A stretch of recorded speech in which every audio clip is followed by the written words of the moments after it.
Boa noite. Boa noite. Hoje nós vamos conversar com o deputado federal pelo PL, General Girão. E o governo do RN leilou o aeroporto de São Gonçalo do Amarante. O cenário político está no ar.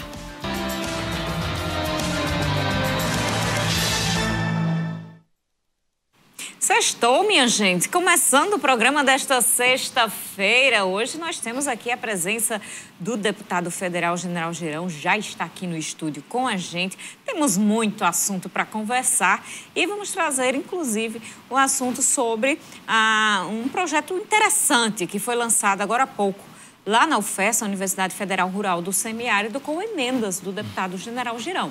Participe do programa de hoje. Você sabe que nós teremos também outros assuntos, política, governo federal, Congresso Nacional. Twitter é @cenapoliticotcm, o WhatsApp 88028979 e o nosso Instagram, @cenariopoliticotcm.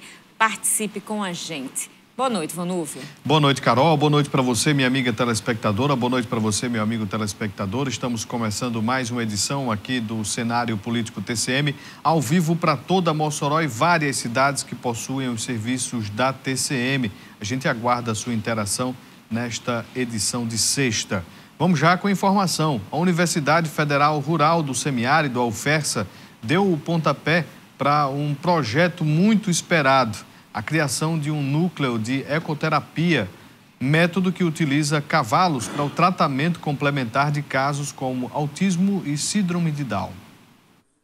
O evento marcou o lançamento do Núcleo de Ecoterapia do Semiárido, NESA, momento que já era aguardado por professores, alunos e pais de crianças que precisam do tratamento. Atualmente, a prática terapêutica é oferecida principalmente por meios privados. E, claro, os preços são altos e o custo da atividade impede a acessibilidade de muitos. Vai ofertar a prática da ecoterapia, que é uma terapia com cavalos, né?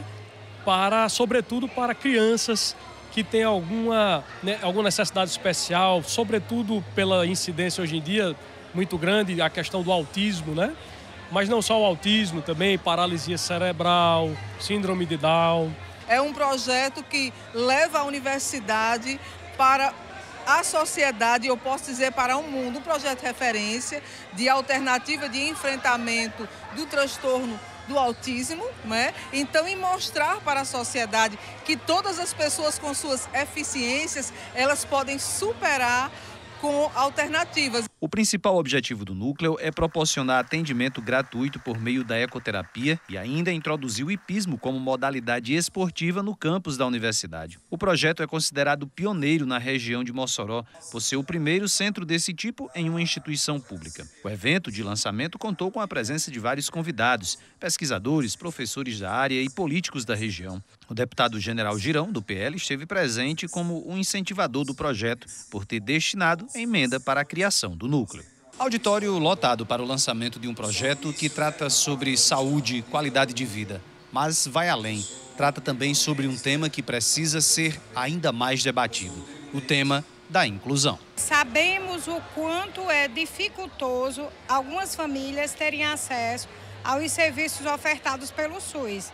Então, o NESA vem ofertar esse tipo de serviço e é uma oportunidade a mais que as famílias terão para que seus filhos sejam atendidos nesse núcleo.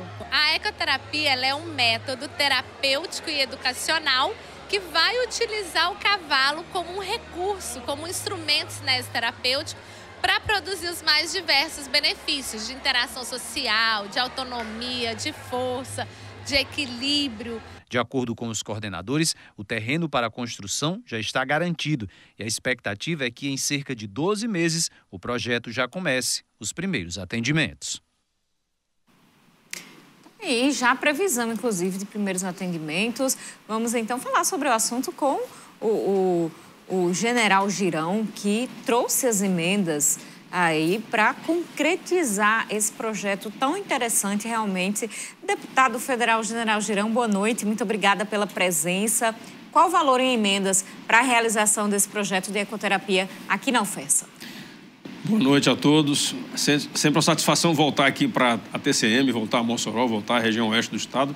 Mais ainda vendo essa dupla maravilhosa de apresentadores que vocês já estão fazendo aqui. Quantos anos de apresentação aqui? Você lembra o seu, Vonuvo? Eu tenho 11 anos. Olha só. Tenho mais de 5, olha, com certeza. Eu cheguei aqui em 2017 e vocês já faziam uma apresentação. Então, isso é muito bom. Eu fico muito feliz de poder estar aqui. Eu não gosto muito de números, mas é aquela história que a gente diz, né? As pessoas exigem. Para Mossoró, nós colocamos já em torno de 23,5 milhões de emendas. Esse projeto da ecoterapia é em torno de 1 milhão de emendas. Tem outro projeto também que a gente espera voltar daqui a um mês, mais ou menos, também na parte de segurança, que é a segurança de motociclistas. Esse da ecoterapia, nós conhecemos o projeto desde o berço, lá em Brasília, porque o pessoal da Associação Nacional de Ecoterapia, eu conheço muita gente que faz esse trabalho. E como eu fui da vida militar a vida toda, eu via também os cavalos sendo usados para tratar as pessoas, né? Não só crianças e adolescentes, mas adultos também. Então, eu sempre tive esse interesse. Nós, há 2 anos atrás, a ANDE veio aqui a Natal, na verdade, veio a Parnamirim, e fez um curso para 50 pessoas. Então, hoje nós temos pessoas que fizeram esse curso, que fazem esse atendimento de ecoterapia de maneira improvisada, a céu aberto, no escuro, sem nenhuma estrutura, sem nem banheiro para as pessoas poderem usar. Lá em Caicó, tem, se não me falha a memória, parece que em Pau dos Ferros também. E por quê? Porque a demanda de pessoas com autismo, com síndrome de Down, é muito grande.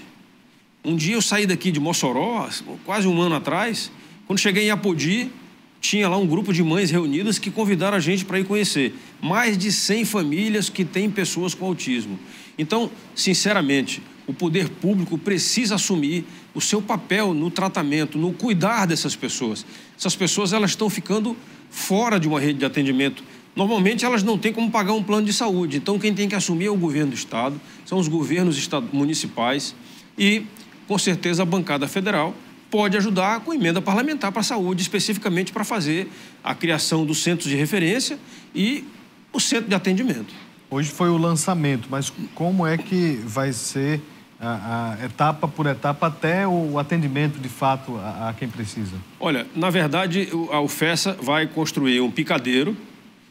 A gente está buscando também a parceria com a Polícia Militar, que tem cavalos, com a Associação dos Criadores de Cavalo Manga Larga Machador, que também eles têm cavalos. O cavalo é aquela história, o animal, ele tem o perfil, né? Você sabe que tem um cavalo que é bom para vaquejada. O da vaquejada, às vezes, tem um que é bom para bater esteira, o outro não, o outro é para correr atrás. Tem cavalo que é bom de corrida, tem cavalo que é bom de tração e tem cavalo que é manso. O cavalo é um animal que tem uma sensibilidade muito grande de entender o estado de espírito da pessoa e o que a pessoa precisa. E ele transmite essa segurança para as pessoas também. Então, as crianças no começo, quando são crianças, elas têm assim uma certa reação, assim, rejeição, mas aí começa a alimentar e começa a fazer aquela aproximação. Então, a gente espera que esse picadeiro possa ser a primeira coisa a ser construída, que os cavalos possam ser bem tratados também, tem veterinário fazendo parte também do projeto, e que se construa, assim, um espaço coberto, onde as crianças e os adultos que vão para fazer a prática da ecoterapia possam estar na sombra, tá certo? Tem um ambiente seguro, um ambiente tranquilo. Eu visitei lá o local da UFESA, eu acho que é um local bom, um local tranquilo, e o funcionamento disso daí, com certeza absoluta, acredito que a demanda reprimida no Estado é muito grande. Vocês não imaginam a quantidade de pessoas que têm algum tipo de deficiência, ou síndrome de Down, ou autismo, uma deficiência neurológica, que pode sim ser levado a um médico ou a um fisioterapeuta para fazer a avaliação e depois o tratamento. Deputado, não é comum centros de ecoterapia, né? O senhor ouviu porque tem uma experiência fora do Rio Grande do Norte e chegou a acompanhar muito. Aqui no Rio Grande do Norte, este é o primeiro centro de ecoterapia público. Público, com certeza. Agora, algumas improvisações existem. Eu estive visitando recentemente em Caicó uma improvisação que é feita por uma pessoa que tem uma banca na feira de Caicó. Ele vende bolo na feira de Caicó. E tem pessoas com autismo na família, e ele disse assim, vou criar uma oportunidade. Está recebendo apoio da Polícia Militar lá também, então eles levam os cavalos para lá, eles trabalham até à noite. As mães levam lanche para as crianças que fazem atendimento. Olha, pessoal, é de cortar o coração. A gente precisa se engajar nisso daí. Vamos então fazer um intervalo. No próximo bloco a gente vai continuar nossa conversa com o deputado federal, General Girão.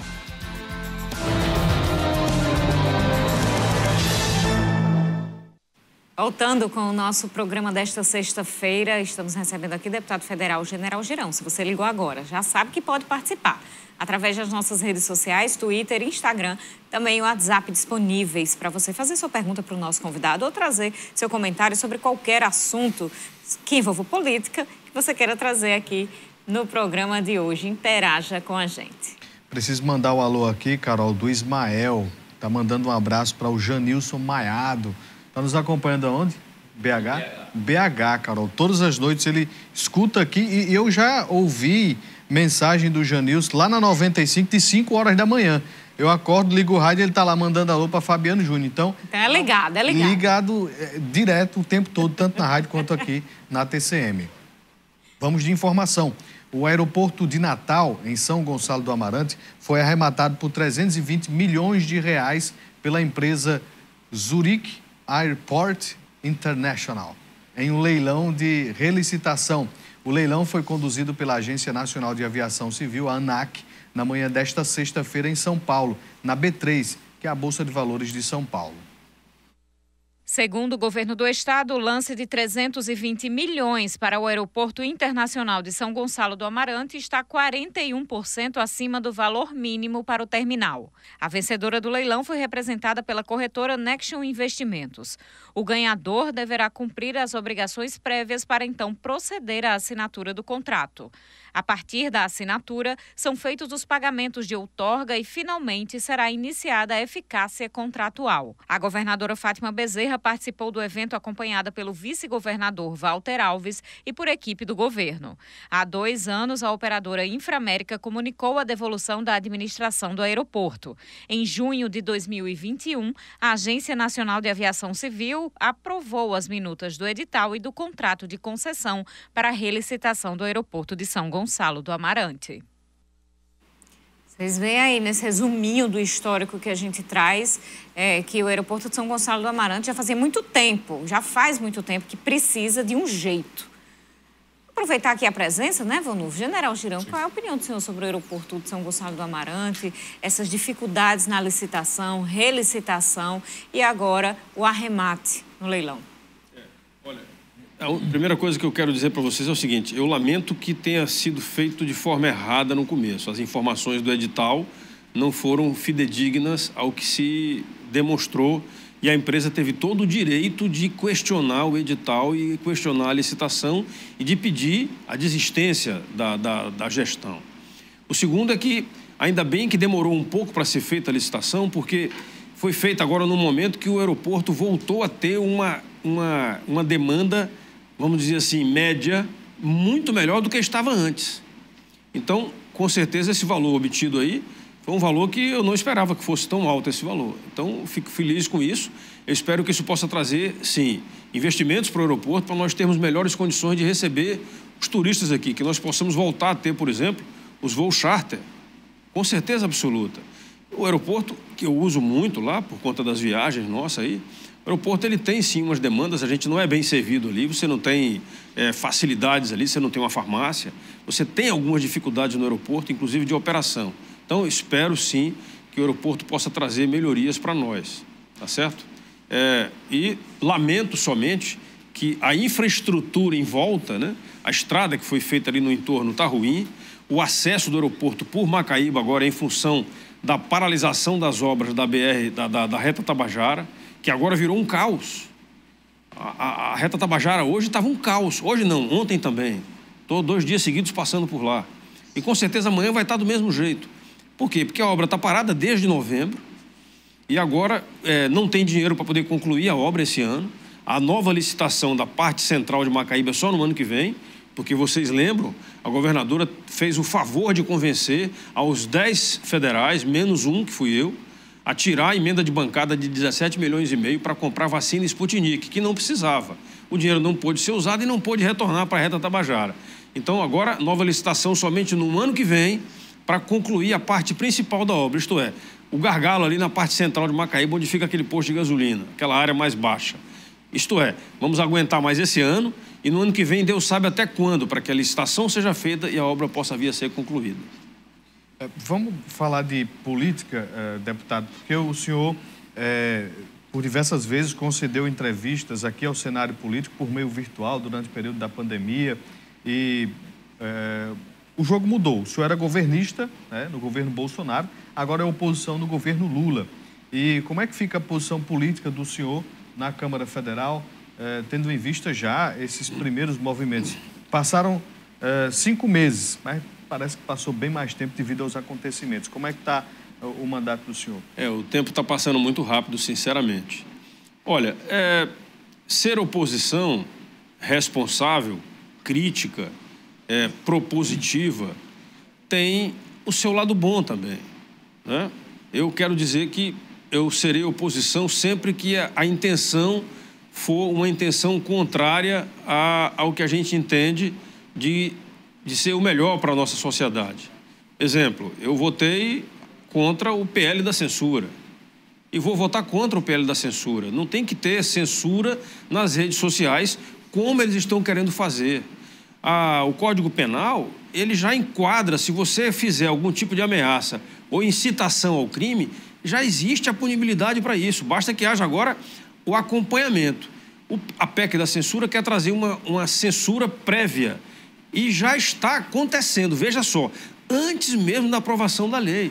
Nós tivemos aí o Google, o Facebook, eu dei uma entrevista semana passada numa emissora de rádio lá de Parnamirim, e durante a semana o dono da empresa me mandou uma mensagem dizendo que ele foi censurado pelo Facebook, que mandou tirar a entrevista que ele fez comigo, porque na entrevista eu disse para ele que tinha tomado só 2 doses da vacina, por recomendação médica, e também porque a gente tinha receio em função dos efeitos colaterais que a vacina poderia causar ou está causando nas pessoas. Eu fiz uma suposição em função do que está sendo mostrado pelo mundo científico também. O senhor não acha que influencia muitas pessoas quando existe aí na contramão dessas informações, declarações, um outro entendimento pela Organização Mundial de Saúde e outras instituições científicas? Mas é a própria Organização Mundial da Saúde, Carol, que está dizendo que a vacina ou as vacinas, elas têm alguns efeitos colaterais. Veja só, todo remédio que você compra na farmácia, você abre a caixa e tem um papel ali dentro. Aquela bula traz efeitos colaterais. A vacina que nós tomamos, e eu tomei, ela pode ter salvo a minha vida, com certeza absoluta. Eu tive Covid 3 vezes e agradeço pela oportunidade que Deus me deu de ter ficado vivo. Agora, ao mesmo tempo, eu fiz a medicação preventiva, que com certeza pode ser que tenha me ajudado também a ter efeitos menores. Eu não quero aqui entrar em detalhes porque eu não sou cientista, eu tenho só experiência de vida. O que eu acho é que as pessoas têm o direito de ouvir, de um lado, tome a vacina porque a vacina é boa, do outro lado, diz assim, tome a vacina, mas antes de tomar a vacina, consulte o médico para ver se você tem algum tipo de problema de saúde que pode lhe causar um efeito colateral. Pronto, positivo. Você esclareceu a pessoa e a decisão é da pessoa. Tá certo? Então, eu acho que a decisão é que tem que ser nossa. Tem gente que diz, eu não quero tomar vacina e não vou tomar. Pronto, acabou. O cara decidiu. Existe algum caso em que o senhor concorde que deva haver alguma regulação? Por exemplo, em caso de ofensa, de injúria, com certeza. De outros crimes cometidos? Chamada de torcidas organizadas para violência nos estádios. Isso tem sido feito pelas redes sociais. Mas isso está no Código Penal. Então, nesse caso aí, é enquadrar, é só você botar um campo de busca, né? Você faz a busca na internet e aparecem as informações. Então, você classifica até o telefone, o número do telefone que veio aquela mensagem. Pronto, é isso. Agora, censura prévia ou censura em função de um assunto. Eu fui censurado no Twitter e no Instagram porque eu coloquei informações sobre a segurança do processo eleitoral. Se você fizer uma publicação sobre isso daí hoje, o TSE, por meio do atual presidente do TSE, não gosto de falar o nome de quem eu não respeito, colocou dizendo que se você fizer alguma publicação sobre isso, a publicação vai ser censurada. E o seu nome e o seu telefone vai passar a ser fiscalizado por um grupo que ele montou lá dentro. Ele montou uma Gestapo, uma polícia política para investigar as pessoas. Isto, numa democracia, me desculpem não pode. Tá certo? Eu fui eleito e represento pessoas. Eu tenho a garantia e o dever de falar isso daí. Não pode, não tem como. Deputado, quando a gente fala desse tempo todo, tem aí o 8 de janeiro, né, que inclusive já teve muitos debates ali no Congresso. O senhor acredita que vai avançar as punições a quem depredou ali o Congresso? Precisa. Você veja, inicialmente houve uma proibição dos vídeos. Os vídeos já estavam circulando nas redes sociais. Aí o governo federal decretou a proibição da circulação dos vídeos. Mas no meio dessa proibição, não sei por que, alguém de dentro do Palácio do Planalto libera um vídeo mostrando algumas autoridades do governo Lula rodando dentro do Palácio do Planalto, parece que antes, durante e após a depredação que aconteceu lá dentro do Palácio do Planalto. A mesma coisa das imagens também estão disponíveis dentro da Câmara, do Senado e no Supremo. Por quê? Porque todos os órgãos nossos lá, o meu gabinete tem câmeras, o corredor da Câmara tem câmera, os salões da Câmara dos Deputados, os plenários, todos têm câmeras. O Supremo é a mesma coisa. Então, as imagens estão lá. Se o governo federal, se a Polícia Federal quiser investigar e punir rigorosamente quem depredou, eu não sei se vocês souberam já disso, teve gente que urinou no teclado dos computadores da Polícia Legislativa da Câmara dos Deputados. Esse pessoal aí, né, tem que ter punição. Tem que ter punição. Doa quem doer. Eu acho que nessa história aí doa quem doer. Agora, eu acho que aconteceu o efeito manada também. Alguém deve ter jogado a primeira pedra e outros deram prosseguimento. Puna-se quem cometeu algum tipo de crime nesse sentido. Em relação à CPI, como é que estão os andamentos? Pois eu acho que a CPMI vai mostrar quem pecou, quem cometeu o crime por ação ou por omissão. Por quê? Porque as pessoas que estavam acampadas no QG, no dia 6 de janeiro, houve uma reunião com eles e com as polícias, com a Secretaria de Segurança do DF, e o secretário que foi preso, o Anderson Torres, não estava presente, estava de férias. Mas foi o primeiro a ser preso quando voltou. Vejam só a tentativa de conexão do Supremo Tribunal Federal, do TSE, na verdade, do Alexandre de Moraes, com o cara que foi ministro do Bolsonaro. O objetivo dele não era o Anderson, é mais adiante. Então, ele já chegou sendo preso. Dia 6 foi feita a reunião e foi combinado que eles iriam ser autorizados a irem para a Praça dos Três Poderes no dia 8. Ora, a gente sabe que durante quase mais de 2 anos e meio, os manifestantes não chegavam à Praça dos Três Poderes. Chegavam, no máximo, à linha de ministérios. Ministério da Justiça e Ministério das Relações Exteriores. Isto foi o que sempre foi autorizado durante 2 anos e meio. Agora, eles foram autorizados a ir até a Praça dos Três Poderes. Vejam só, onde é que está isso daí? Eles foram conduzidos, a marcha aconteceu, aí com certeza absoluta a informação vazou e aí os infiltrados podem ter se metido no meio da população, com certeza absoluta.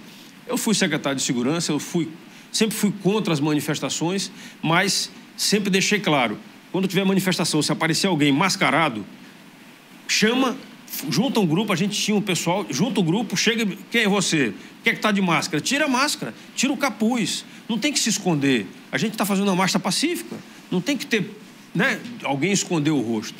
E as pessoas fizeram isso e precisam sim ser punidas. Eu tenho a certeza absoluta que a CPMI vai mostrar isso daí, mesmo contra a vontade do governo Lula.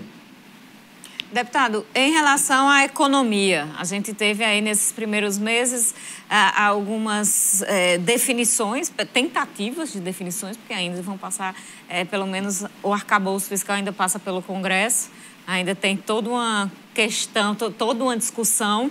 E também teve a questão dos combustíveis na Petrobras, a mudança na política de preços. Qual é a avaliação que o senhor está fazendo até agora? Primeiro, você falou arcabouço. Eu chamo de calabouço.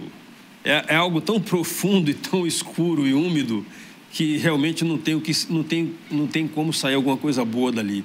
Nós já temos o teto de gastos. O governo federal começou, na verdade, ele começou o 1º de janeiro conseguindo em dezembro uma aprovação de um extrateto de 200 bilhões. Vocês lembram disso? Eu votei contra isso daí. Então o governo começou já tendo um dinheiro no caixa extra de 200 bilhões para o orçamento desse ano. Não precisava estourar teto. Eles criaram essa possibilidade desse projeto aí, que eu não chamo de projeto, que infelizmente é o projeto do arcabouço fiscal, que eu estou chamando de calabouço, para ficarem sem limites, sem nenhuma punibilidade para a desobediência e querendo colocar fora dos gastos. Então, isto é, eles querem, além do extra-teto de 200 bilhões, eles querem colocar despesas, educação, saúde, emergências, e também surgiu a ideia, essa semana no Congresso, de colocarem também as despesas obrigatórias das Forças Armadas em projetos estratégicos, também fora do teto de gastos.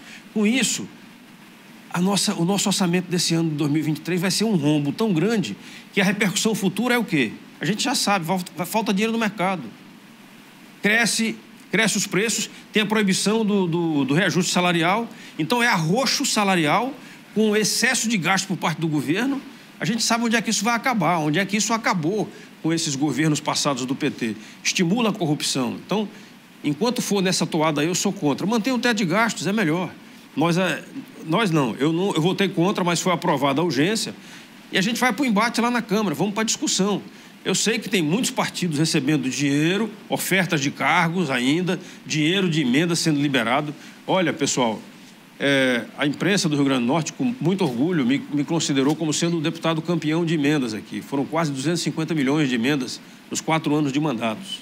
Eu tenho muito orgulho disso daí, porque a gente brigou para ir atrás de recursos para o estado do Rio Grande do Norte. Tá certo? As emendas são importantes, elas precisam chegar na ponta da linha e não estão chegando para as prefeituras.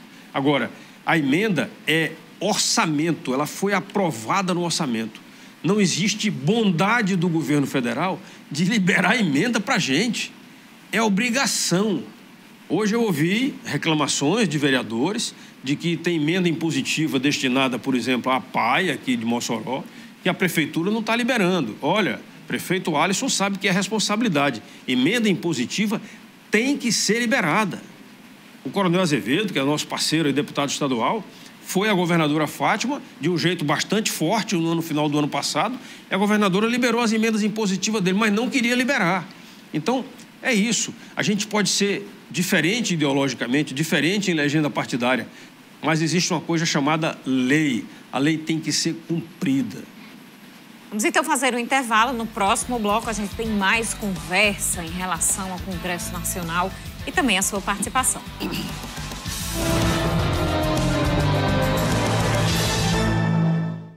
Continuando o nosso programa de hoje, último bloco, vamos correr porque tem participação sua para ler aqui. Ainda dá tempo você tentar, viu? Através das nossas redes sociais. Antes, Vanúvio, tem uma informação aí de um assunto que é muito expectativa aqui da população de Mossoró. Vamos atualizar, né? Você que está acompanhando aí essa celeuma em torno da cassação de 2 vereadores aqui de Mossoró. Aqui o Tribunal Superior Eleitoral enviou o comunicado ao TRE, o Tribunal Regional Eleitoral aqui do Estado, sobre a recontagem de votos no pleito de Mossoró do ano de 2020, retirando a votação do partido PSC.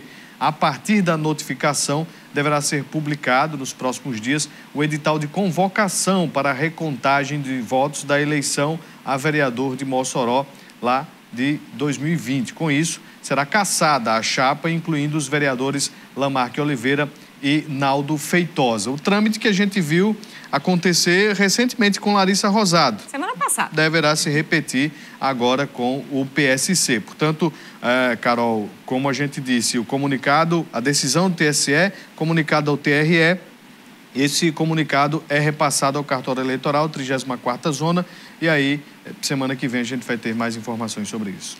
Mas fica aí essa expectativa. Os vereadores ainda acreditam, defendem nas redes sociais que vão permanecer em seus cargos, vão recorrer da decisão e que vão permanecer em seus cargos.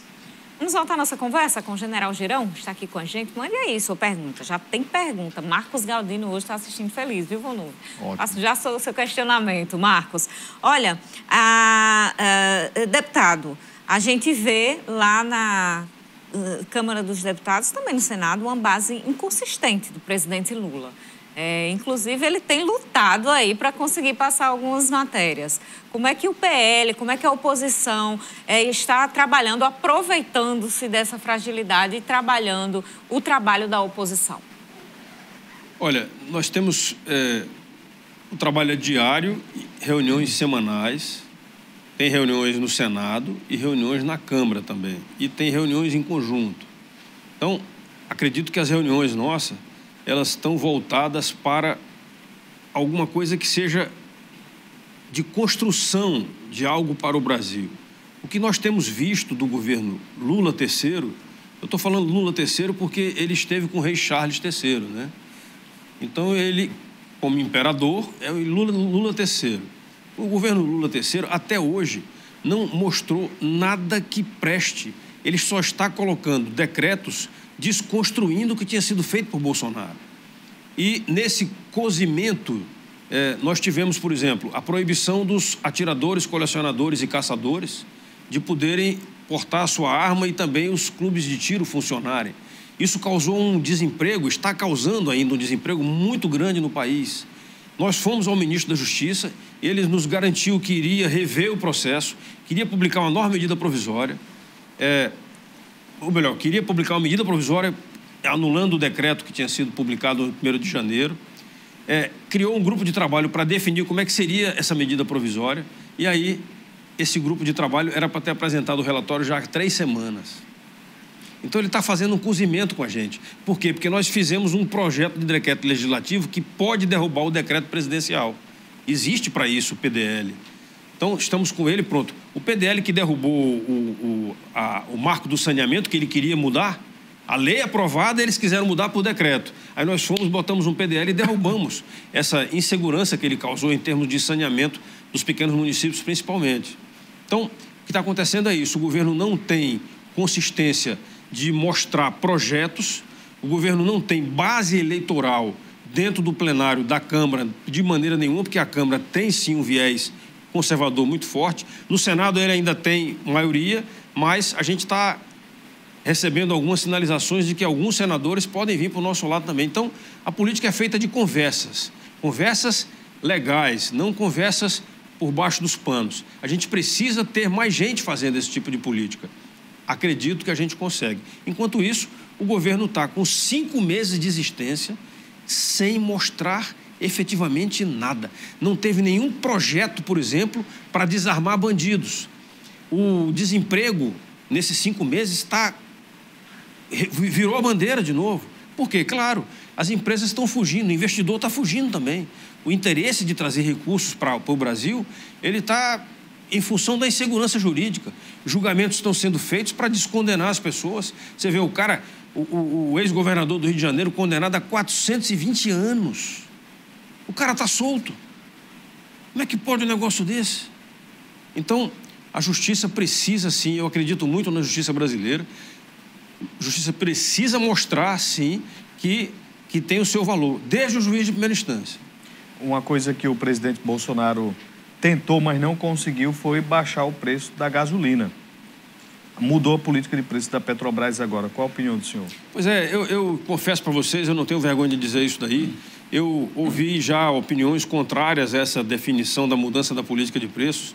Para mim, a política de preço da Petrobras, ela fica amarrada a obrigações internacionais, contraídas principalmente com investidores americanos e europeus, em função de todos os desvios que aconteceram na Petrobras nos governos de Lula 1 e 2.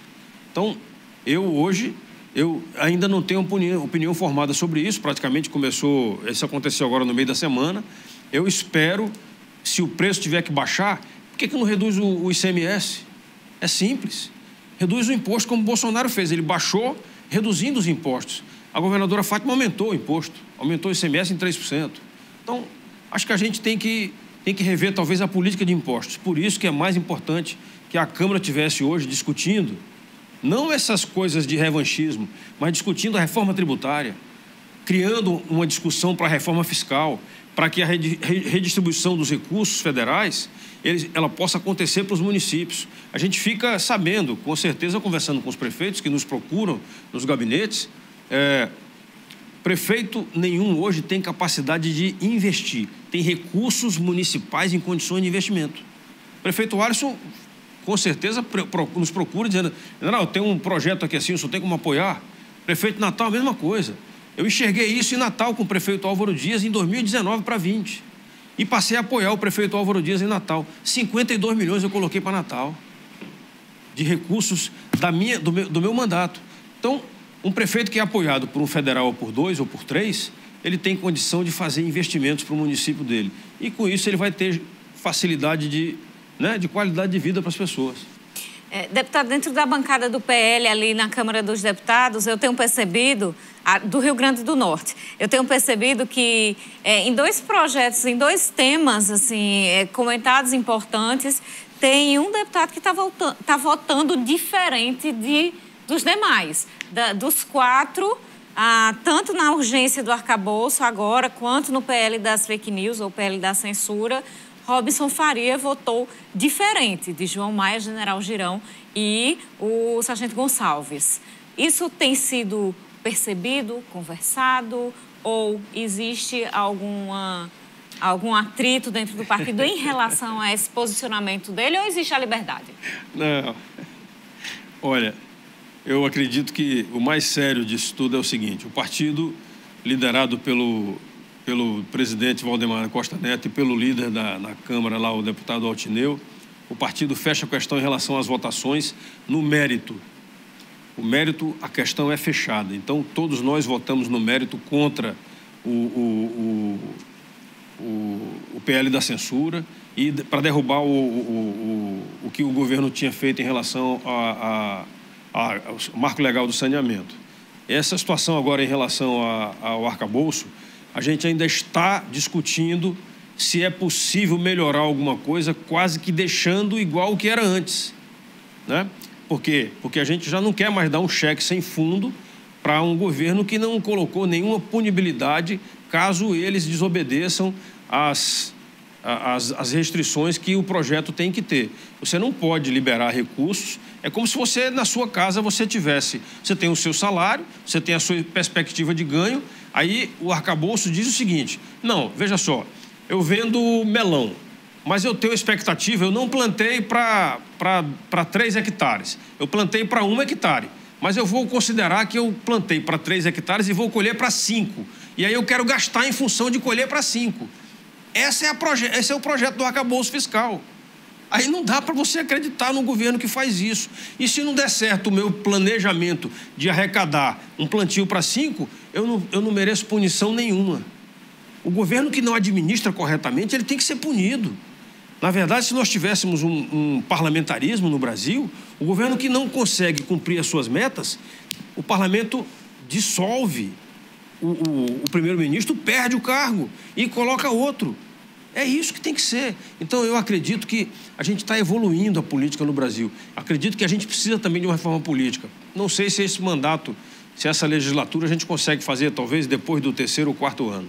Carol falou num assunto importante aí, que é o PL, e existe uma expectativa de mudança da presidência do partido aqui no Estado. O senhor apoiaria a mudança para Rogério Marinho? Olha, o senador Rogério Marinho, pelo trabalho que ele fez ao longo desses últimos 2 anos e meio aí como ministro do Bolsonaro e agora como senador na liderança da oposição, Rogério Marinho tem plena condição, sim, de assumir a presidência do partido, até pela envergadura dos votos que ele obteve. Eu respeito muito o deputado João Maia, ele talvez um dos presidentes de partido mais antigos aqui do Estado. Cada um de nós tem o seu tempo, né? Tem tempo de plantar, tempo de colher, tempo de recolher também. É uma decisão que cabe muito mais a ele também e é o presidente do partido. Mas, se o nome for Rogério Marinho, a gente está caminhando junto. Eu espero continuar caminhando junto com o João Maia, com o Rogério, com o Robson, com o Gonçalves, com o Coronel Azevedo, com o Neilton, com a Terezinha. A gente precisa caminhar juntos. Por quê? Porque nós temos um objetivo. O nosso objetivo nós precisamos melhorar a gestão no Rio Grande do Norte. Nós precisamos permitir que as pessoas possam ter melhor condição de escolha também para vereadores e prefeitos nos municípios do Estado, né? Então, isso daí nos faz tentar estarmos juntos nesse esforço de reorganizar o PL e reorganizar outros partidos também. Não são muitos os partidos, vocês estão vendo aí que as fusões estão acontecendo, né? A última agora do Podemos com o PSC. Então, as fusões estão acontecendo, ou as fusões ou as absorções ali, tem outro nome lá que eu não estou lembrado agora, mas essas juntadas de partidos, de siglas, elas estão acontecendo e eu acredito que isso fortalece a política brasileira. Olha, eu quero mandar um alô aqui já para um monte de gente, Niel do Sumaré e todo mundo que ele mandou beijo, o Carlos da Abolição 3, Luiz Aires, tem gente que não se identificou, não dá para a gente trazer pergunta, tem muito assunto hoje, o Pedro Igor, da Câmara Municipal. Pedro, muito obrigada pelo carinho. Bento Carlos, esses seus questionamentos vão para a UFESA, o projeto vai ser executado pela UFESA, da ecoterapia. Já que a gente já falou muito sobre o projeto, a destinação das emendas, vamos passar aqui e seguir então para a pergunta do Marcos Galdino, que pergunta se o senhor acredita no impeachment do governo Lula antes de 4 anos de governo. Sinceramente, Marcos Galdino, nós estamos trabalhando para fiscalizar o governo Lula 3. Ao longo desses últimos 5 meses, o que ele tem feito de coisas erradas não tem tamanho. Ele, por exemplo, uma das frases que ele disse para o rei Charles foi, o rei Charles teria se dirigido para ele, cuide da nossa Amazônia. Aí ele disse, eu preciso de ajuda. O que é isso? Ele quer vender a Amazônia? Ele quer rifar a Amazônia, leiloar a Amazônia? Lamentável esse tipo de situação. Então, nós estamos fiscalizando o governo Lula 3. Essa fiscalização implica, sim, em acompanhar o que ele tem feito de errado. Ele, repetidamente, tem dito que o que aconteceu em relação a Dilma foi um golpe. Ora, não é golpe o que está na Constituição. A Dilma sofreu um processo político dentro do Congresso Nacional e foi impedida de continuar como presidente numa sessão presidida pelo presidente do Supremo Tribunal Federal à época, o ministro Lewandowski. Então, não é golpe aquilo dali foi uma ação legal constitucional. Não temos mais tempo, infelizmente. General Girão, muito obrigada pela presença no programa desta sexta-feira com a gente. Ok, muito obrigado também. Amanhã eu estou seguindo para Baraúna, passo por Jucurutu, Parelhas. Estamos trabalhando, visitando o Estado e eu agradeço a você pela confiança no nosso mandato. Nos siga nas redes sociais, @General Girão. Coloque a sua opinião, a sua crítica. Estamos trabalhando, estamos em missão. Muito obrigado. Seja sempre bem-vindo, deputado. Você de casa, boa noite. Até segunda. Muito obrigada pela companhia durante toda a semana. Aproveite seu final de semana e até segunda-feira. Até lá.